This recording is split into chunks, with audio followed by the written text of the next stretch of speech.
Boa noite, pessoal, boa noite. Hoje Boa nós estamos noite. aqui para apresentar o workshop da Ana Paula Garrido e ela vai trazer para a gente Clínica de Freud e a Clínica Contemporânea.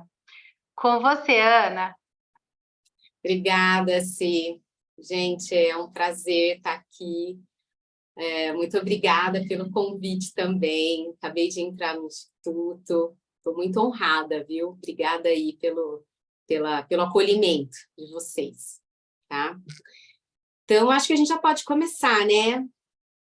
Vamos lá. Eu vou começar em Freud, lá em 1896, quando Freud cunha o termo psicanálise, atrelado a um novo tratamento através da fala, que visava, a partir de uma relação transferencial entre o analisando e seu analista, uma investigação no inconsciente. A psicanálise era um método novo de tratamento dentro da clínica e também se funda como uma escola de pensamento que surgiu da cultura e passaria a influenciar essa mesma cultura. À medida que ela surge da cultura, ela repensa e intervém nela, que passa a modificar a psicanálise também. E isso vai aí num looping aí, né? Intervenção, modificação, conforme o tempo vai passando. A psicanálise está em diversa modificação na medida em que a cultura também está, né? Cerca de 120 anos após os registros de Freud, quais são os impasses da cultura nesse sujeito contemporâneo, no sujeito de hoje? Então, a gente vai definir o que é sujeito. Para a psicanálise, sujeito surge como termo lacaniano, porque Freud diz consciente, tá? Só lembrando. O sujeito não nasce e ele nem se desenvolve, ele se constitui a partir do campo da linguagem. Significa dizer que o sujeito é um efeito de linguagem. E se o sujeito é constituído, para a psicanálise, inato, não é algo advindo da natureza. O ser humano, ele é social. O sujeito é da raiz social, seu plano articulatório totalmente social. Esse sujeito se constitui da família ou de um substituto social ou jurídico, né, a partir das instituições. Sem essa ordem social, o sujeito não se constitui. No campo da linguagem, é um ser constituído de efeito social, por conta da sua fala e dos seus contextos.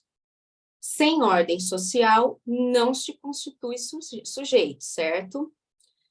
Portanto, esse sujeito é um ato de resposta, entende? É uma resposta dada ao ato, uma resposta em ato de uma ordem social. Agora a gente vai definir o que seja contemporâneo. No texto de Jacques Alain Miller, num texto sobre adolescência, ele apresenta mutações da ordem simbólica que demarcam características da contemporaneidade, de impacto no sujeito contemporâneo. Então, vamos deixar uma coisa clara também, que a psicanálise, ela descreve, ela não prescreve. A gente também precisa usar isso bem claro na gente. A psicanálise descreve, não prescreve.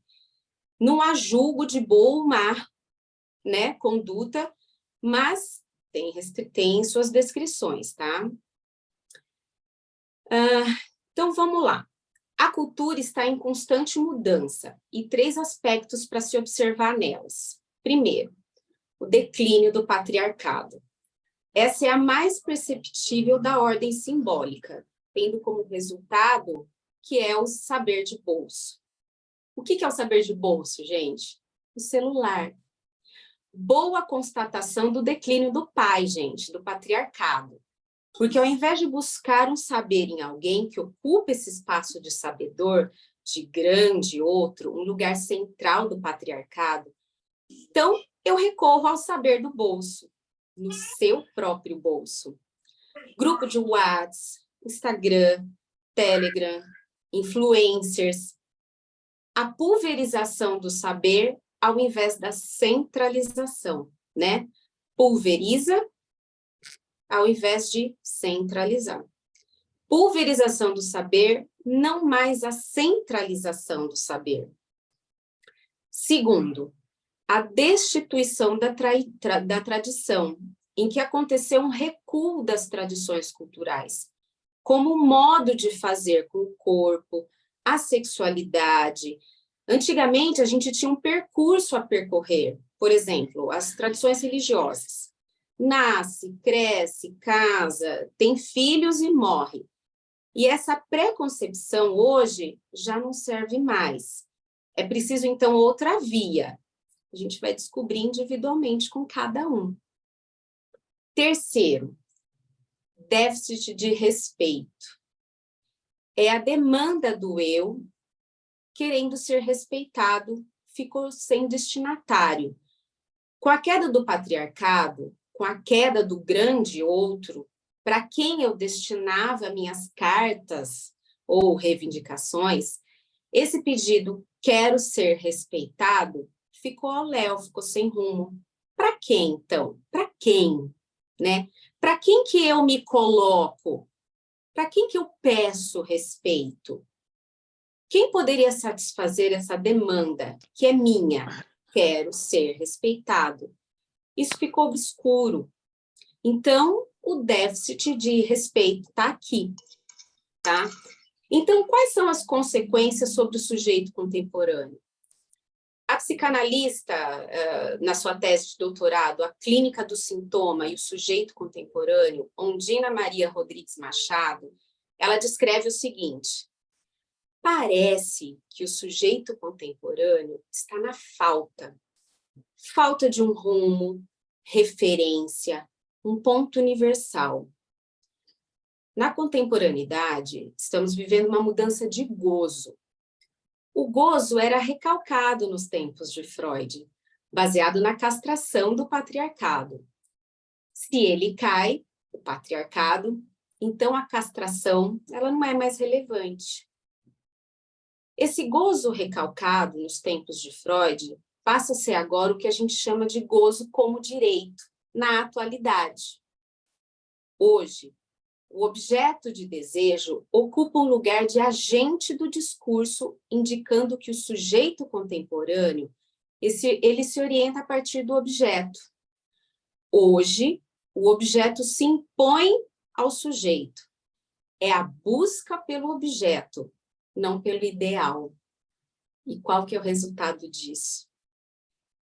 Na busca por esse objeto, o sujeito ultrapassa inibições e faz desta busca pelo gozo a causa da vida, né? Retomando ao Freud, qual que é a diferença entre o sujeito neurótico de Freud e os nossos neuróticos do nosso consultório, o contemporâneo?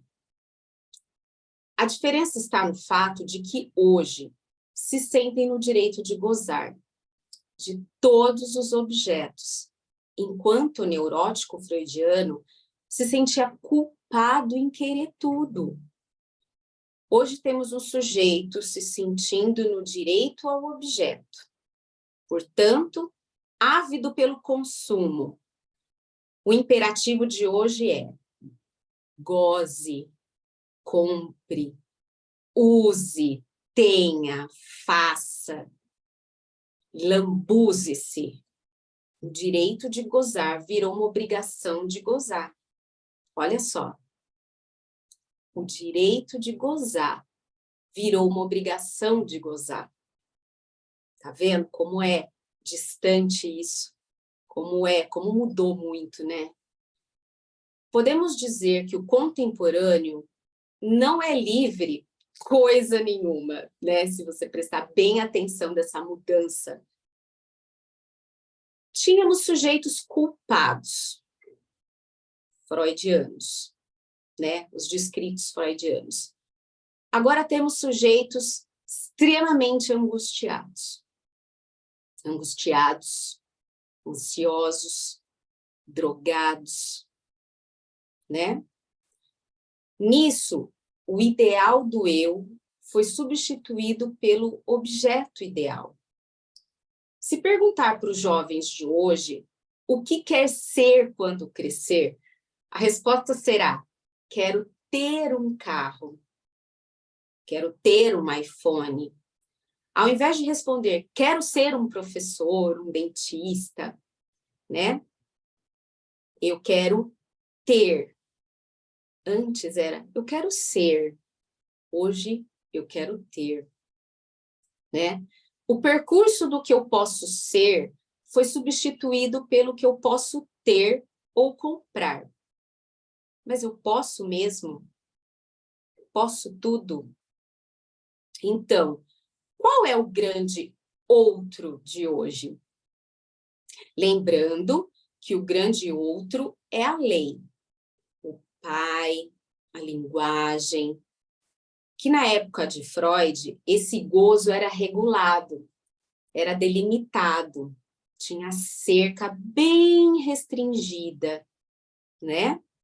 Tinha para quem eu me portar, tinha para quem eu olhar, né? O não todo de hoje, sem pai, não tem castração, não tem como referência nenhuma exceção.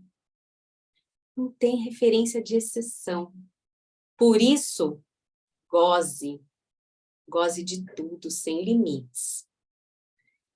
Perdeu-se a ideia de que, para cada sujeito, existe um certo gozo próprio.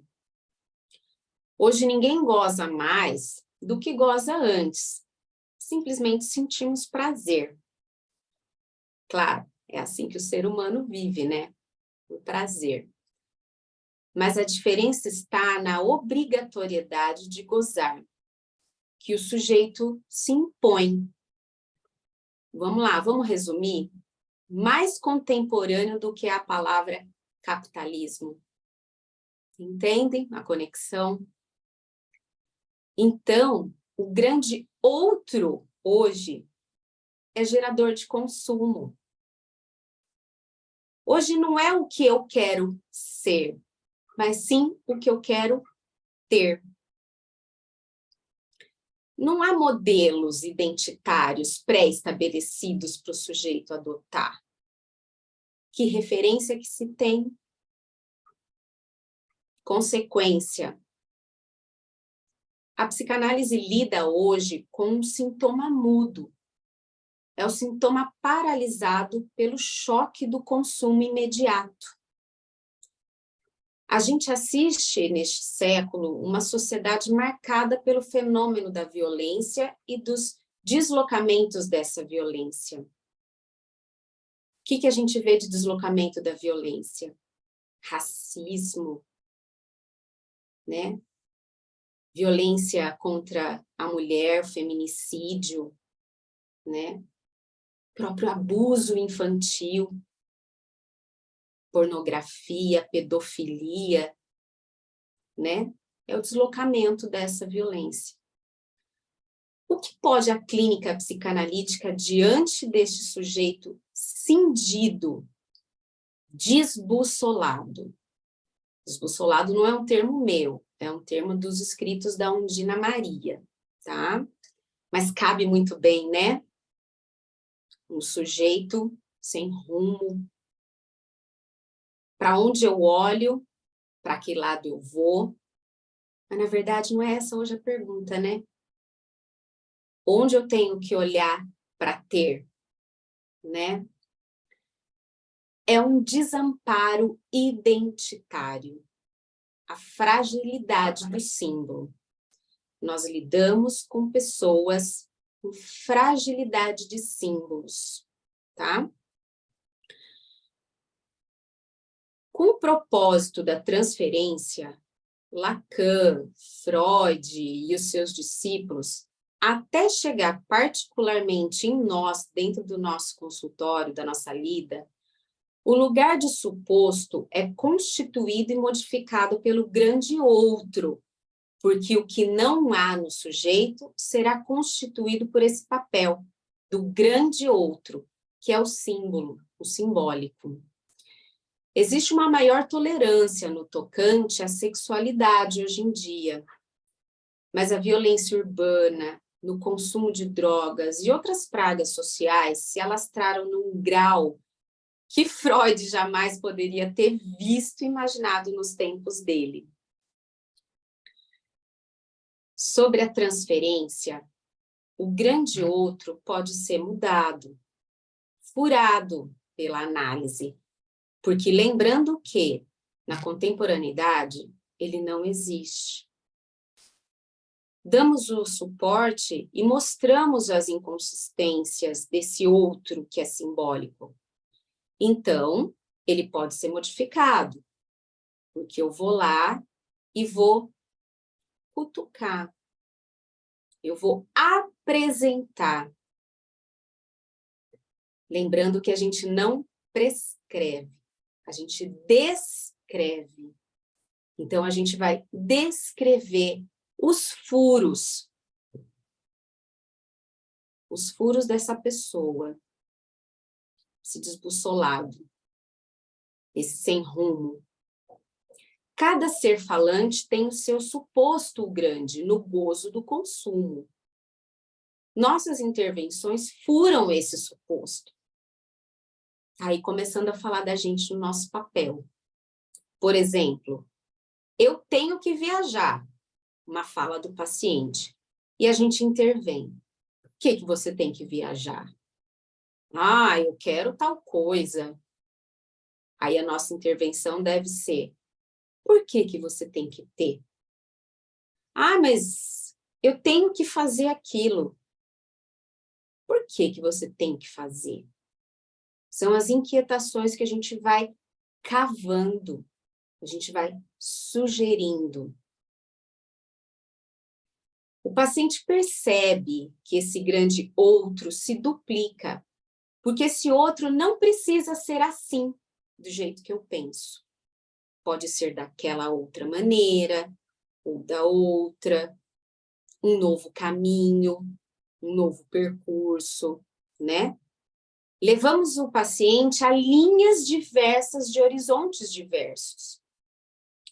Nós ajudamos a dar passagem ao que existe. Nosso olhar fora do mundo de consumo dele.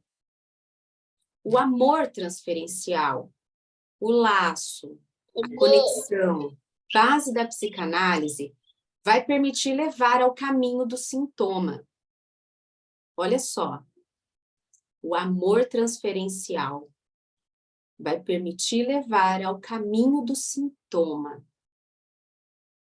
Hoje não é mais a castração como antigamente, mas a relação de cada um com esse outro gozo que se faz hoje.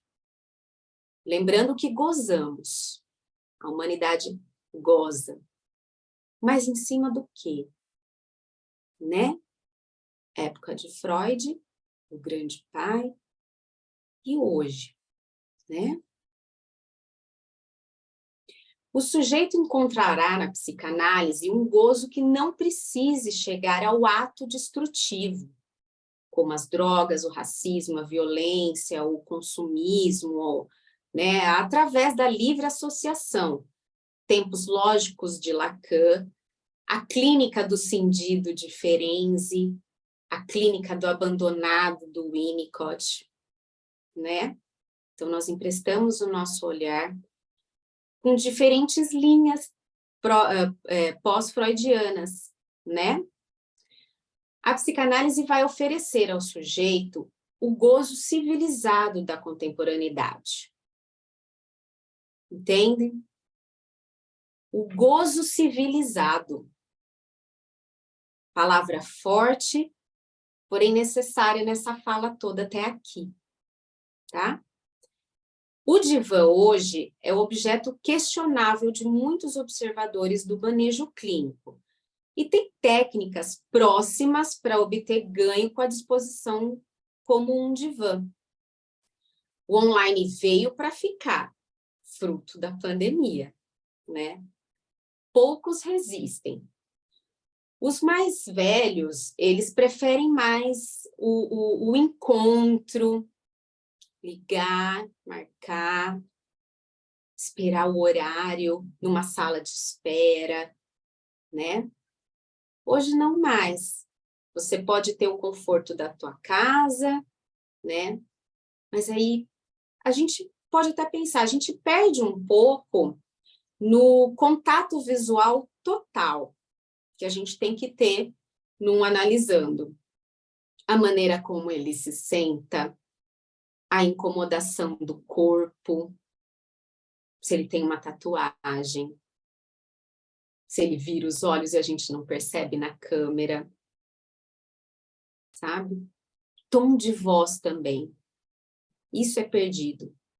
Mas tem outros ganhos, né, gente? Tem outros ganhos aí também. O online veio para ficar. E olha aqui a nossa disposição, em várias partes do país, né?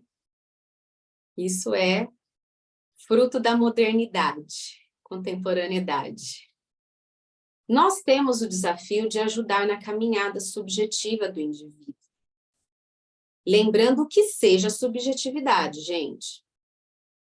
É o modo de ser do sujeito, como ele foi se constituído, se organizando psiquicamente, desde o seu nascimento. Isso define ele como aprendedor do mundo e responde aos estímulos que o mundo se impõe, bem como ele produz sentido para suas experiências internas, sua experiência emocional, muito única de cada um. É a atribuição de significados a experiências e suas apreensões.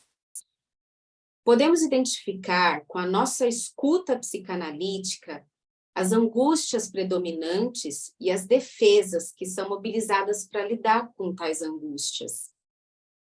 A gente vai encontrar várias válvulas de escapes desse paciente com medo da análise.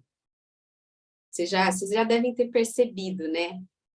Principalmente nos primeiros atendimentos. O indivíduo chega muito tímido, com medo, principalmente aquele primeiro também, aquela primeira vez, aquele primeiro contato da clínica psicanalítica. Muitos dos nossos pacientes também, eles vão para a clínica sem saber até a diferença do que é um tratamento psicológico, terapia psicologia, terapia da análise, da psicanálise. Então, a gente pega na mão do paciente desde essa primeira fala nossa, quando a gente divide isso nele, que para ele é tudo a mesma coisa. A fala que eu mais escuto é, não sei a diferença, tá? Mas me falaram que é legal. Aí você pega na mão desse indivíduo, desse sujeito, e desde então você começa a explicar o que seja psicologia, o que seja psicanálise, né? O que a gente se interessa, pelo quê? A gente tem que dizer a ele que a gente se interessa por ele. Em que aspectos? No que ele gosta, no que ele não gosta, do que ele odeia, do que ele ama, a música preferida, sonhos, né? E explicar para ele também o porquê dos sonhos, né? Porque não dá para a gente deixar que eles saiam da nossa clínica pensando que se sonhar com, sei lá, vaca ou cobra, alguém está traindo, ou vamos lá fazer a nossa fezinha. De jeito maneira, né, gente? A gente não pode deixar que isso aconteça. Tem que explicar para ele que dentro da gente tem uma pessoa, que somos nós mesmos, que fala para a gente o que é certo e o que é errado, e ela está o tempo inteiro falando isso no ouvido da gente, né? Só que aí, quando a gente dorme, esse eu que vive falando, ele também aproveita para dormir. É aí que a mágica psicanalítica acontece, né? É quando vem tudo que a gente está guardado, tudo que a gente tem medo, E tudo até que a gente ama, sabe? Tem que explicar tudo isso para esse paciente que está desbussolado. Até disso ele está desbussolado, de entender como as coisas funcionam. Porque ele quer ter, ele não quer ser, né?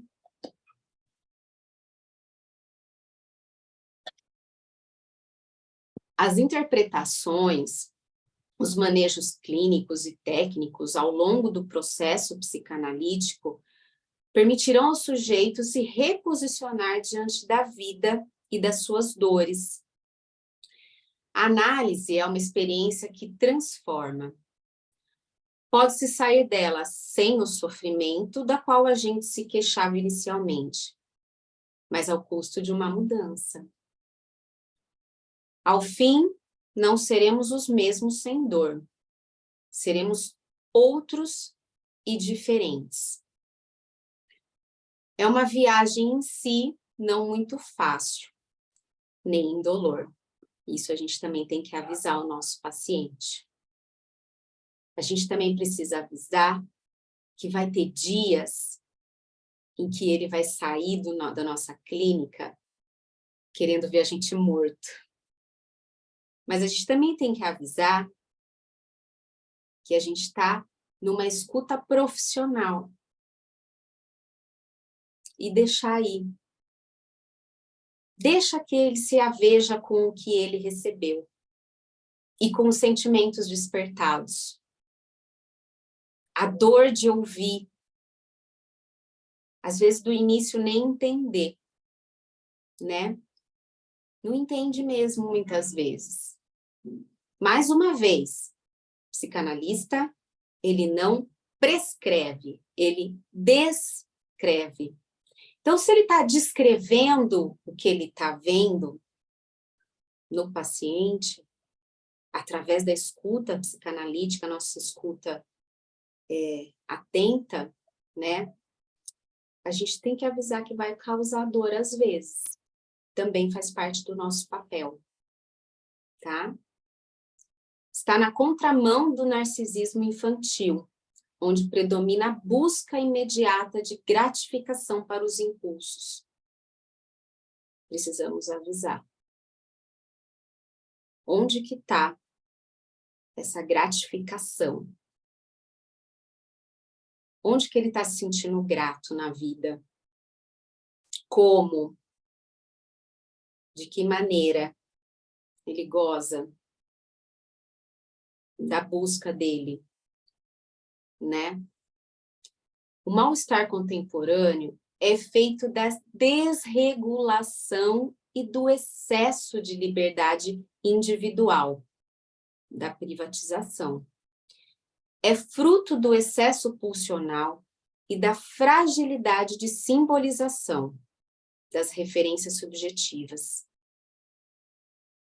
Hoje nós temos também que prestar atenção na nossa clínica se esse sujeito, ele sabe fazer subjetivação, simbolização. Se ele vai fazer o uso da sua fala, se ele vai entender as suas intervenções, as suas descrições. A gente precisa saber. Como que a gente sabe? A gente sabe pelo percurso do tempo com esse paciente. Mas a gente vai perceber que a subjetividade dele até onde alcança. Os afetos dele estão atrelados a quê? Fazer essa viagem com ele. Essa viagem a gente não faz em 8 sessões, 10 sessões. O tratamento psicanalítico, ele é longo. São doses homeopáticas. É aqui, ó, devagarzinho, até a gente alcançar. E no alcançar aquela fase inicial, daquela incomodação inicial, virão outras. que nem sempre era aquela primeira. A hora que ele chega no consultório, vocês podem ter certeza, a hora que ele fala, estou com insônia, escutem e guardem, porque a maior parte das vezes, a maioria das vezes, não é essa a dor do paciente, não é a latência dele, não é essa. Você vai guardar e vai fazer uso da informação preliminar, mas você pode esperar que muitas outras estão escondidas, tá? Então, é importantíssimo o tempo de percurso para fazer um certo tipo de descrição para o seu paciente. O mal-estar contemporâneo é feito de desregulação, tá? Aí, vamos nos incomodar com algumas coisas. Vamos lá, vamos pensar. Afinal, segundo qual concepção de saúde nós, psicanalistas, trabalhamos? Para que o sujeito aumente sua imunidade aos afetos ou para que tolere a vulnerabilidade necessária aos novos investimentos?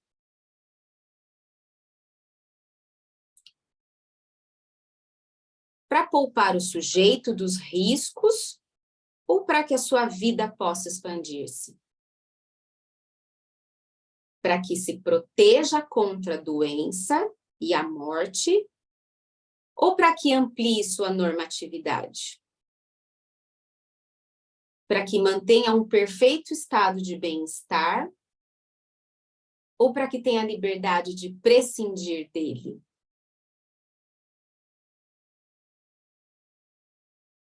Vamos pensar de novo? Para que o sujeito aumente sua imunidade aos afetos ou para que tolere a vulnerabilidade necessária aos seus novos investimentos? Para poupar o sujeito dos riscos ou para que sua vida possa expandir-se? Para que se proteja contra a doença e a morte ou para que amplie sua normatividade? Para que mantenha um perfeito estado de bem-estar ou para que tenha a liberdade de prescindir dele? A gente tem que perceber também, quando a gente recebe no nosso consultório, no nosso setting, a gente tem que perceber umas características das pessoas também, né, que a gente está recebendo, tá? E tem algumas coisas que vai levar a gente a entender que esse tratamento, ele não vai chegar a longo prazo, que esse paciente pode abandonar o consultório. Não de imediato, mas há algum tempo, com algumas características desse paciente que chega, pode ser que ele desista. São essas: reconhecimento da origem psicológica do seu sintoma. Se o paciente chega e não sabe se o seu sintoma advém da parte psíquica, se ele ainda não fez essa conexão, ele não vai bater na nossa porta. Ele vai bater na porta do ortopedista para ver as costas, a tensão muscular. Ele vai ao neurologista para o remédio para enxaqueca. Não estou dizendo que esses não são sintomas fisiológicos reais. Porém, o paciente que está em sofrimento psíquico apresenta isso também. É possível, né? Então, reconhecimento da origem psicológica do seu sintoma. Quando ele já passou por vários médicos, várias especializações, vários tratamentos, várias medicações, está doendo ainda. E possa causar alguma dúvida. Puxa, será que isso me vem de alguma questão psicológica? Requisito para clínica, para tratamento. Presença de sofrimento significativo. Se aquilo não está doendo, se aquelas inquietações não tiver um tamanho suficiente que abale o sujeito, ele também não vai bater na nossa porta. Aquilo tem que estar latente, aquilo tem que estar batendo, ele tem que estar tendo pesadelos, tremores, falta de ar. O sofrimento tem que estar cara a cara com ele, para ele pedir ajuda. Dificuldades nos vínculos. Quando esse sujeito percebe que ele está numa sala cheia de pessoas, mas ele não se conecta com ninguém, porque ele está no saber de bolso. Só que uma hora a vista dói, uma hora o ombro dói de ficar curvado, uma hora até brota alguma curiosidade do que o saber do bolso do outro está dando de diferente do dele, que ele pode estar usufruindo, né? Mas ele não consegue chegar a essa pessoa para trocar informação. Pode ser até dificuldade no vínculo próximo familiar. Dói não ter o reconhecimento do pai, da mãe. Isso se ele consegue ter um olhar para isso. Ou então é uma mãe ou um pai que está percebendo que não tem conexão nesse vínculo. Se ele não consegue perceber a dificuldade no vínculo, não é um paciente para a nossa clínica. Essa pessoa tem que ter tolerância à frustração. A gente usa muito a palavra, essa pessoa é intolerante, intolerante. É não ter tolerância. Então, aqui, para o paciente se manter dentro de um tratamento psicanalítico, ele tem que ter uma dose de tolerância à frustração. Porque a gente vai frustrar. Porque a gente vai entregar, a gente vai descrever para ele situações que vai doer. Vai doer. Então, esse indivíduo tem que ter uma dose, sim, de tolerância. Teste de realidade preservada. Vai que essa pessoa tem um distúrbio maior do que a gente imagina. Uma esquizofrenia, que precisa de medicamento, precisa de intervenção psiquiátrica. Fazer intervenção psicanalítica num paciente psiquiátrico com problemas reais, significativos, né, de visão do mundo, esse sujeito não vai chegar à subjetividade, entende? Ele não vai fazer conexão entre emoção e vivência. Ele não vai atribuir sensações e emoções à vivência dele.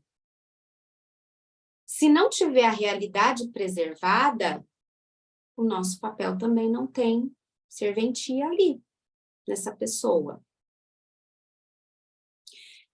Capacidade de regressão a serviço do ego.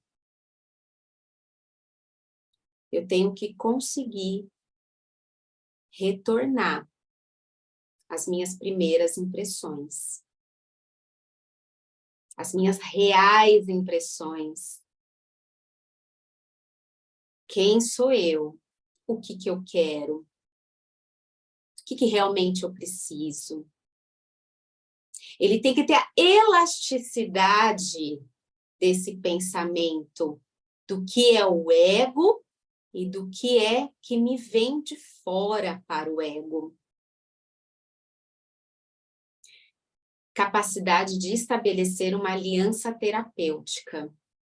Esse indivíduo, ele precisa conseguir restabelecer vínculo, confiança, transferência, A palavra bem viva na psicanálise.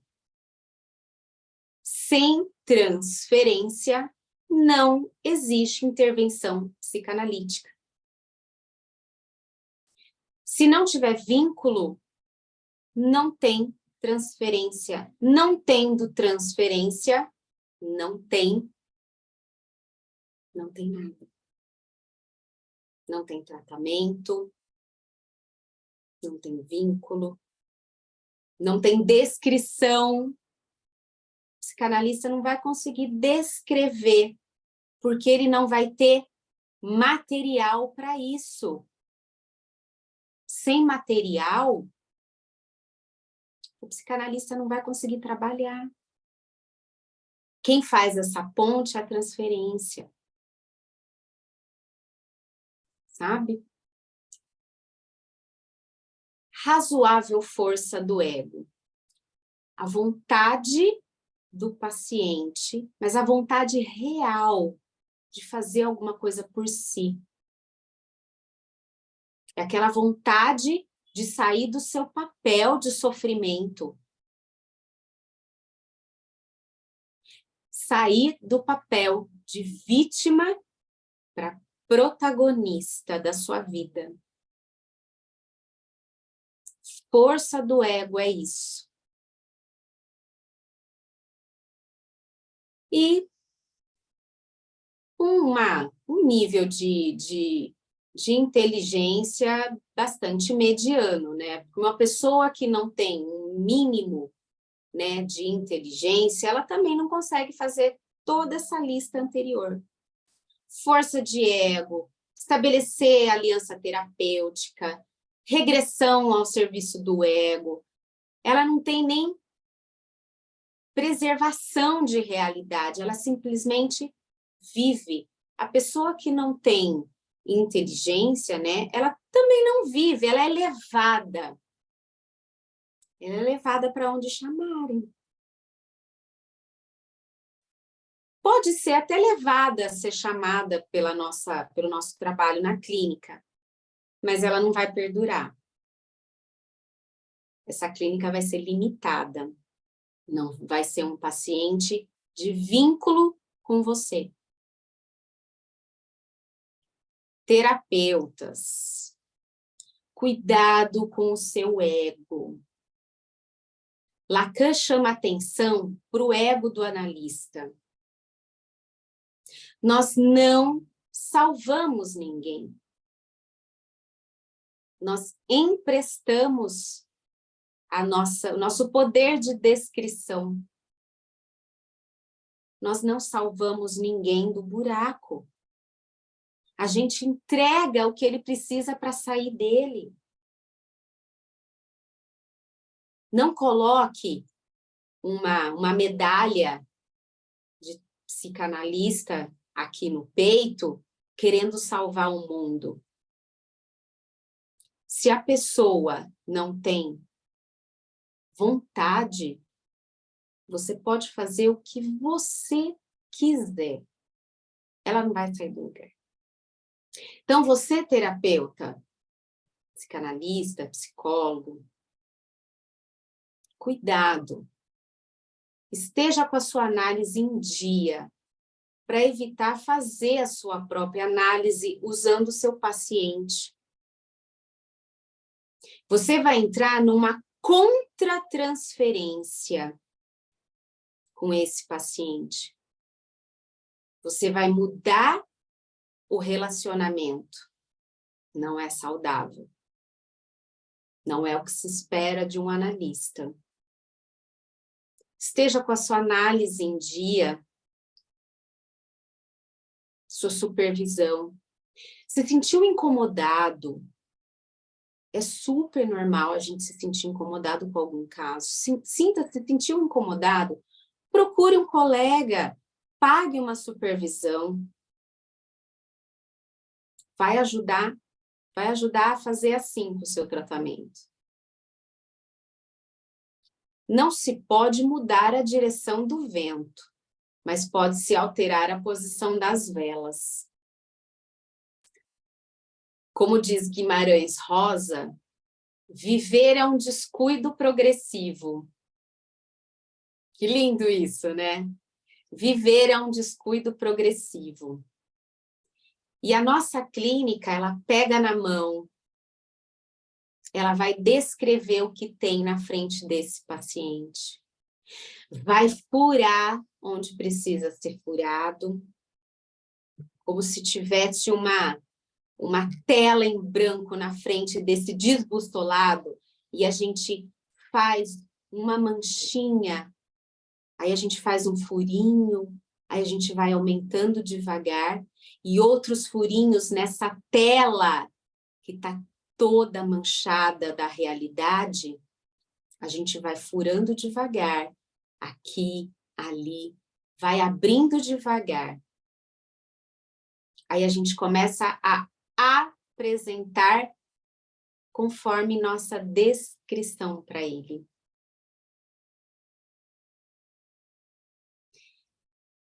Eu espero que com a minha fala eu tenha frustrado um pouco vocês também, porque esse é o caminho da incomodação rumo à satisfação de vocês, como profissionais. Gozem, mas gozem com civilidade nas suas análises. Nesse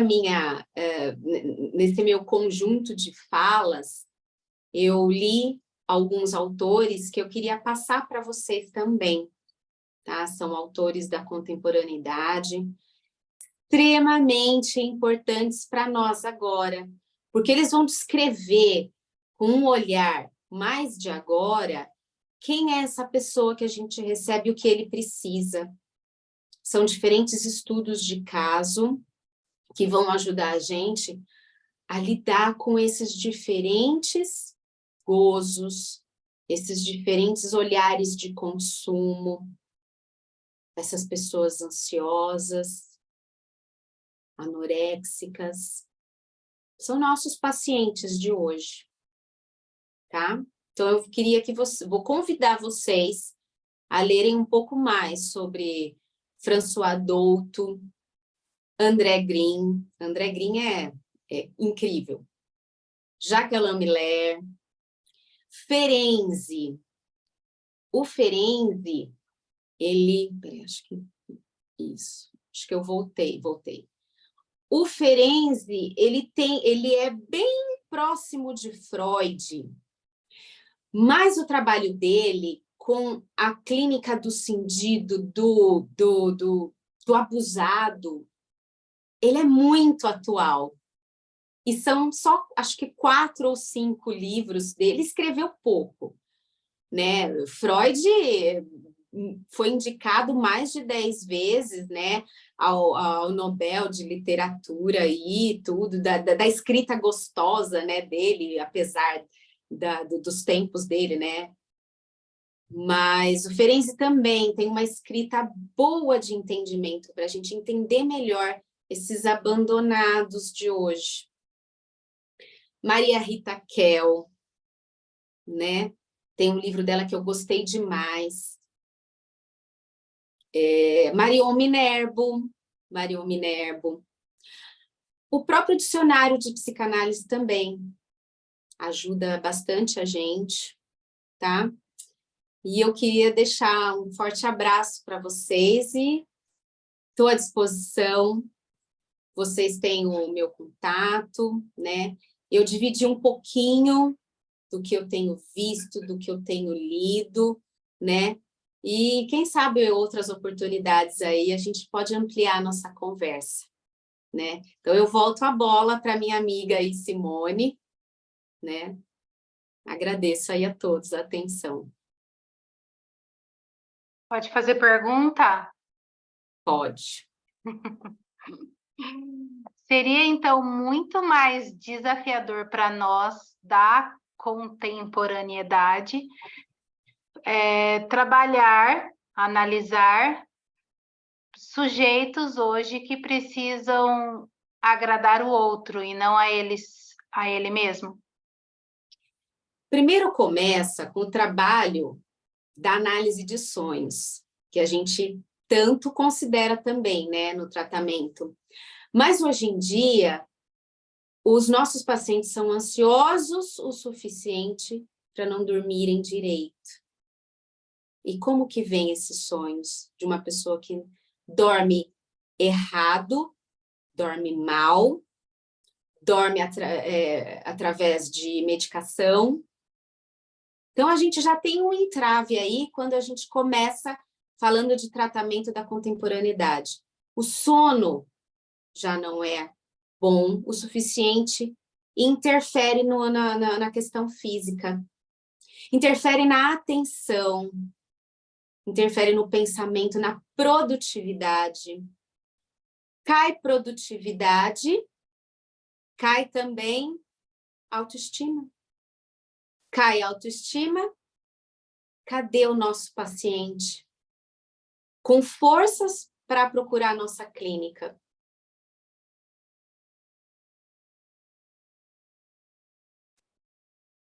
Simone, Pode falar.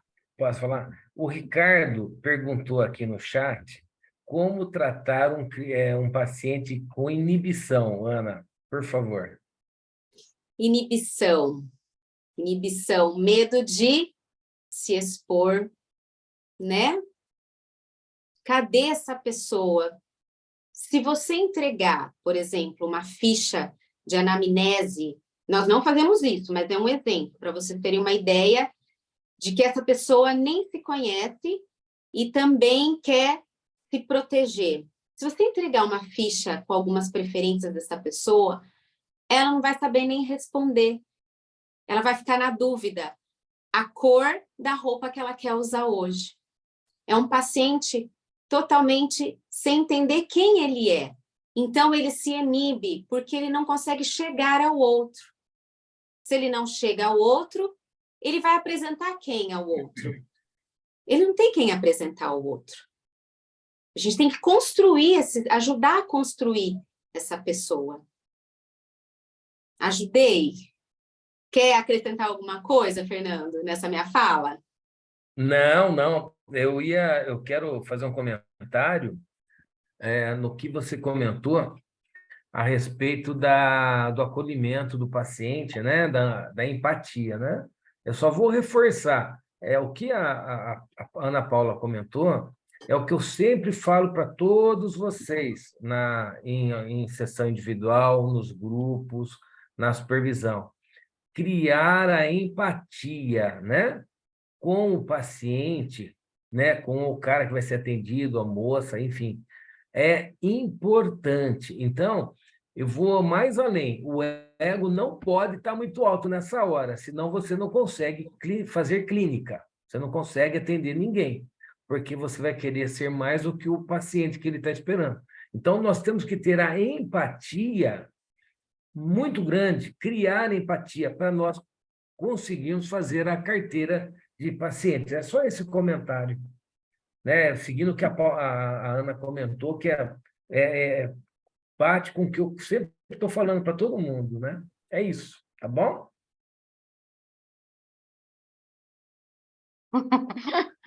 E tem também a questão adolescência. Se hoje nós temos um adolescente que não tem mais aquela figura que vai fazer a castração, hoje o adolescente, nem a questão das tradições religiosas, né? É muito difícil você realmente dar uma direção para ele, como você mesmo citou, em quem ele vai se espelhar, né? Em quem ele vai fazer de referência. Acho que adolescente hoje, na contemporaneidade, deve ser a coisa mais difícil. Eles são difíceis, sim, mas não impossíveis. Fala, Mas não impossíveis. Olha, a Berrasturri tem bastante literatura dela que fala sobre adolescência. Depois você podia colocar para a gente Passa para mim, Ana, e eu passo todos esses nomes que você citou. Passo, passo. A Alessi quer comentar alguma coisa, Simone. Fala, Alessi. Tá sem som.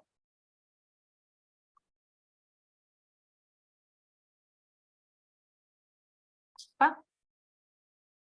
Abre o microfone, Alessi. Aí, ela fechou outra vez.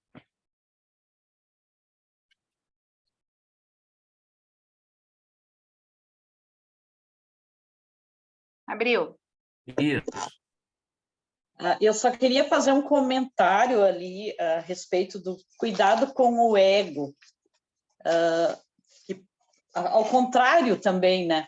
Porque a gente tem que ter o cuidado para a gente não se frustrar também, caso a gente não consiga resultado.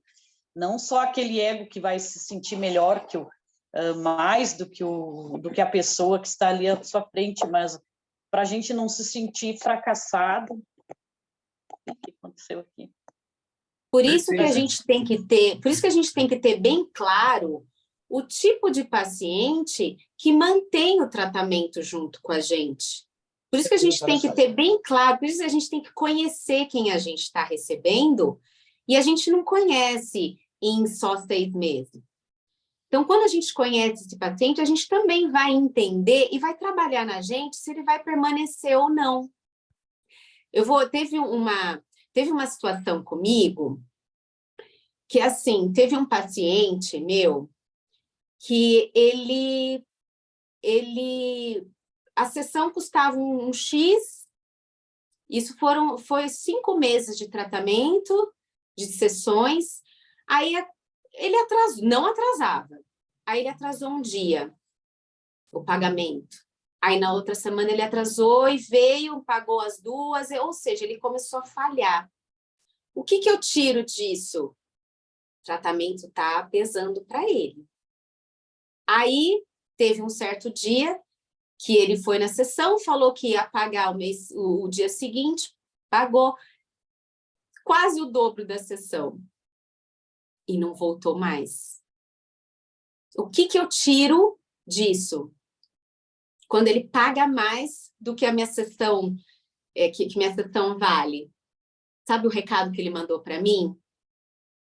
Obrigada, mas daqui eu não consigo passar mais. Eu reconheço toda a importância, mas para mim chega. Então, ele começou a dar indícios para mim de que ele não suportaria. E eu também entendi isso quando ele começou a falhar o pagamento. E quando ele pagou, e pagou a mais, e o certo é a gente ligar, falar, você pagou a mais, tudo, ele não me atendeu mais também. Então, esse é o recado que ele deixou para mim. Agradeço, reconheço, mas daqui eu não posso seguir mais. Aí eu tenho que deixar isso nas mãos dele também. Então, a gente precisa conhecer esse nosso paciente com a transferência ao longo do tempo. Entende? Isso é muito real. Obrigada pelo seu comentário. A questão da análise pessoal nossa também, né? Que a Alessi até falou, é sobre isso, né, Alessi? Tipo, a gente também tem que fazer nossa terapia, eu acho, para não ficar frustrado. Muita. E é interessante que a gente vive recebendo pacientes com a nossa história. A análise pessoal tem que estar, assim, muito alinhadinha em dia para não fazer a contratransferência e acabar aí com o tratamento aí, porque já não é mais transferência, acabou.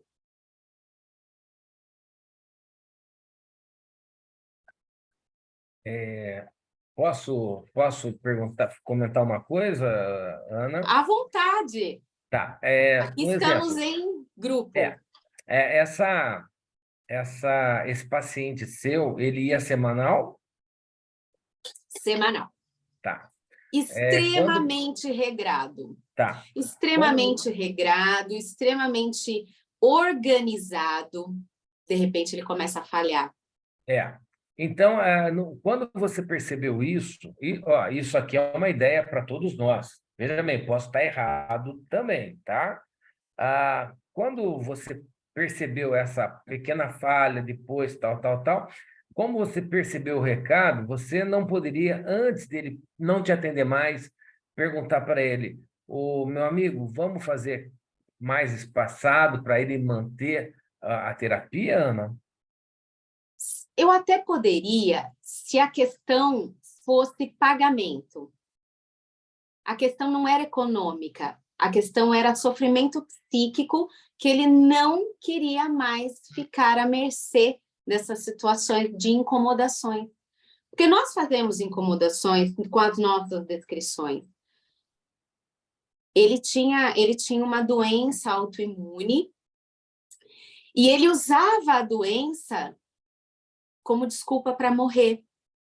Tá. Quando eu apresentei isso para ele, descrevi na fala dele isso, doeu. E ele queria morrer. Então, ele abandonou a clínica. E agradecendo todo o percurso com ele. Obrigado. Mas, continuando na mesma conversa, se vocês perceberem financeiramente que a pessoa está mais apurada, mudem o esquema de terapia, Sim. tá? Viu, o Toledo? A transferência, ela dá oportunidade para a gente fazer esse tipo de combinação. Isso. Para mais, para menos. Isso. Então, quando a gente está em transferência real com o nosso paciente, a gente faz combinações bom para ambos. Então, a clínica se mantém com transferência até nessas combinações de horário, ceder um horário para um outro paciente, depois retornar. Então, só que isso, né, o Fernando, leva tempo, né? Leva. Leva tempo, a gente tem que ter paciência, segurar o nosso ego, né? A gente não pode ter pressa de fazer grandes análises com o paciente, sem pressa, né? Deixa ele trazer, deixa ele falar, porque, na verdade, gente, clínica psicanalítica, ela é feita de fala, e não a nossa. Não é a nossa fala.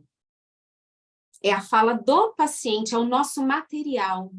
O nosso material é a fala do paciente. Então, ele precisa falar. Ele vai falar, a gente vai deixar ele sofrer, ele gozar, né? A gente vai deixar, porque é o espaço dele, é o horário dele. Se ele não entender que é o horário para ele, para isso, ele vai abandonar a clínica também. Verdade. Uma coisa interessante no que a Ana comentou, pessoal, o que acontece? Nós não podemos entregar muito material para o paciente, porque, veja bem, nós temos tantas ferramentas que, de repente, a gente faz uma terapia muito breve, não é isso também que é necessário, tá? Então, tem que entregar aos poucos, em conta-gotas, para o paciente ser bem atendido e para nós mantermos também uma quantidade de sessões para nós também, tá? Isso eu sempre comento com todos vocês, tá bom? Simone? Abre o microfone. A Jéssica colocou aqui, né? Agora perdi aqui a mensagem da Jéssica. Paciência do analista em conter sua fala, sua própria angústia. É isso que eu acabei de comentar, viu, Jéssica? Exatamente. Eu comentei com a Simone, desculpa, com a Ana Paula. Porque se nós vamos sair da angústia, vamos para a ansiedade. Se nós formos para a ansiedade, a gente vai fazer um tratamento. Nós vamos entregar tanto conteúdo, tantas possibilidades para o paciente, que ele vai falar assim para nós: ô, doutor, 3 meses já estou zerado, vou cuidar da vida. Só que nós temos que pensar em nós também, tá? Tem que trabalhar entre ansiedade e angústia muito equilibrado, viu, Jéssica? Tá bom? Vai lá, Cia.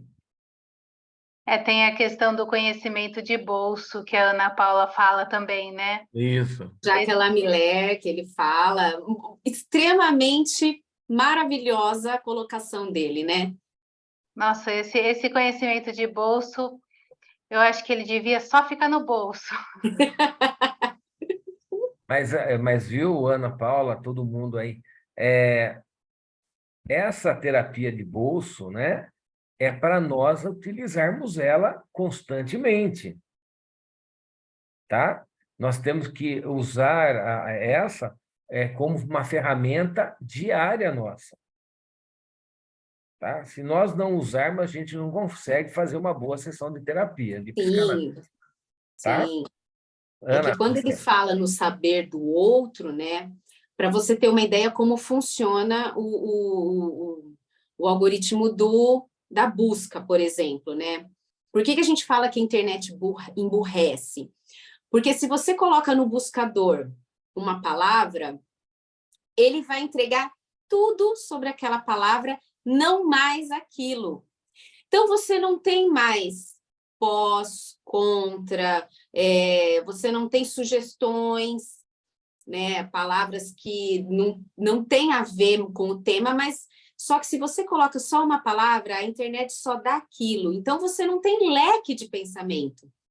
Então, eu entendo que o Alain Miller ele fala aqui sobre essa dificuldade, né? De você só estar ali, ó, só naquilo, só naquilo. É onde o único saber é aquela palavra que eu busco e o que ele me dá. Ele não me dá nem contra, nem a favor. Acho que tá caindo minha celular. Deixa a Alessandra fazer uma pergunta. Fala, Lê. Oi, na verdade, a gente, em análise com o paciente contemporâneo, a gente lida contra essa instantaneidade deles, né? Que eles chegam afobados e querem algo, o que eles chamam de terapia miojo, né? Algo de 3 minutos que a gente possa solucionar ali.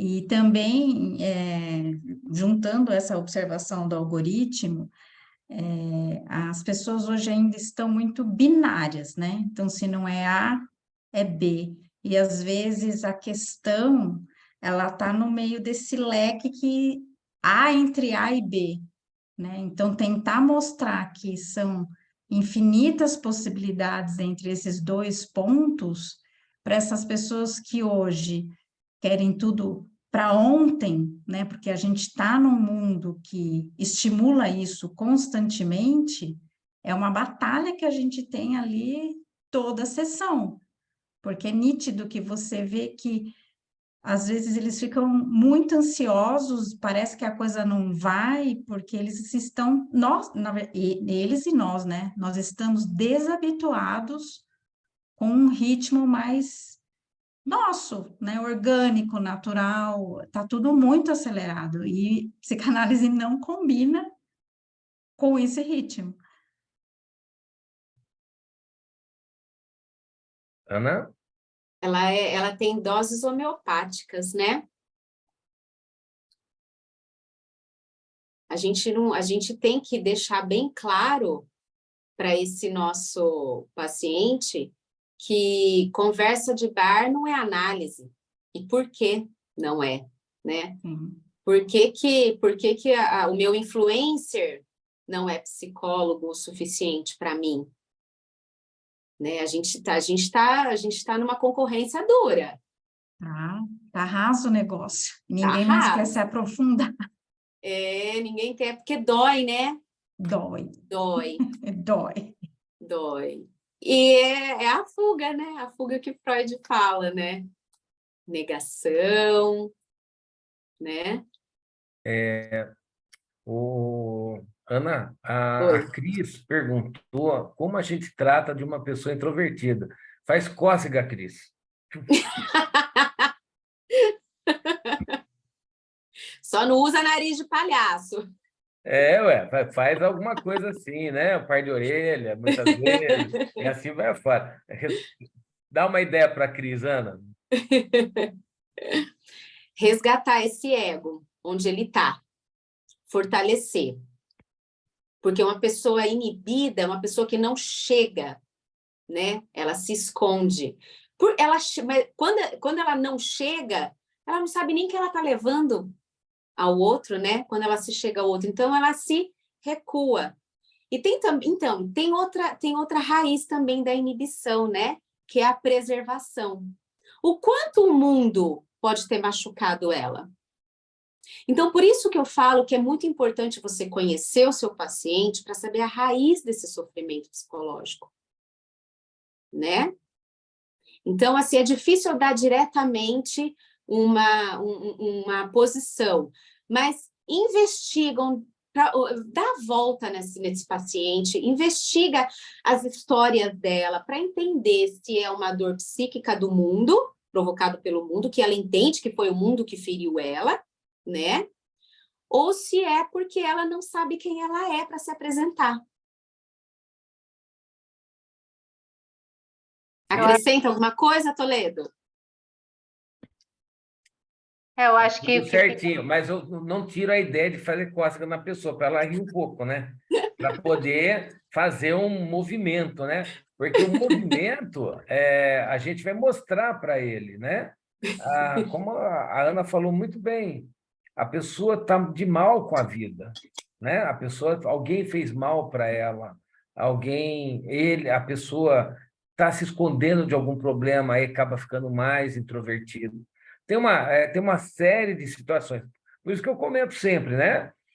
Vai fazer entrevista, cutuca, né? Dá o famoso cutucão no paciente. O que você espera da terapia? O que você espera do terapeuta? E aí você faz a pergunta-chave. O que está te incomodando? Aí ela vai te dar todo o material para você começar um tratamento. Isso é muito importante, né? Essa para trabalhar em qualquer situação, inimigo ou não, autoestima, uma série de coisas, tá bom? É minha ideia aqui, né? Simone? Eu gostaria de exaltar, mais uma vez, nosso pai, Freud, porque mesmo há mais de 100 anos atrás, ele nos traz ferramentas que a gente pode usar hoje, né? Porque, embora nós tenhamos aí alguns autores que ajudem nisso, mas as ferramentas que ele criou lá atrás são as mesmas ferramentas que ajudam a gente a trabalhar hoje no contemporâneo. E que está extremamente difícil, porque quando você chega no eu da pessoa e ela vê que esse eu talvez não vá agradar o público do Instagram dele, é quando ele desiste, né? Então, a gente tem uma luta muito grande aí hoje em pessoas querendo mostrar quem elas não são e não querendo resgatar quem elas são. É isso mesmo. Com certeza. Gente, o Winnicott já dizia, vocês se dizem winnicottianos, eu mesmo sou freudiano. É isso aí. Exatamente. Pessoal, obrigada por todo mundo que participou. Ana, você quer concluir com mais alguma coisa? Obrigada pela sua presença, foi incrível. Obrigada. Eu que agradeço a oportunidade. Nós estamos em pares, nós somos colegas. Conto com vocês de canal aberto, até para tirar alguma dúvida, se eu tiver, e eu faço o convite do contrário, se vocês tiverem alguma dúvida, quiserem me procurar, fiquem à vontade. Nós somos do Instituto, eu não sou, somos, né? É isso que a gente também tem que resgatar no nosso paciente, eu não sou, somos, porque ele é produto do meio social, faz parte dele. Tem que deixar bem firme na cabeça do paciente que é nós, não é só um, né? Que a gente está junto com ele, né? Nós podemos ajudar, então é nós. Isso com cada um de vocês que tem paciente que fazem atendimento, é nós. Se você quiser andar sozinho, não vai andar. Porque você vai Não. ficar sem o paciente porque você não trouxe a palavrinha mágica. Nossa, tá bom? Sorrisão agora para finalizar no YouTube, gente. Vou fazer uma capa. Beijo para todo mundo que participou. Obrigada. Obrigada. Boa noite, boa semana para todo mundo. Obrigada. Até. Tchau, tchau, gente. Tchau.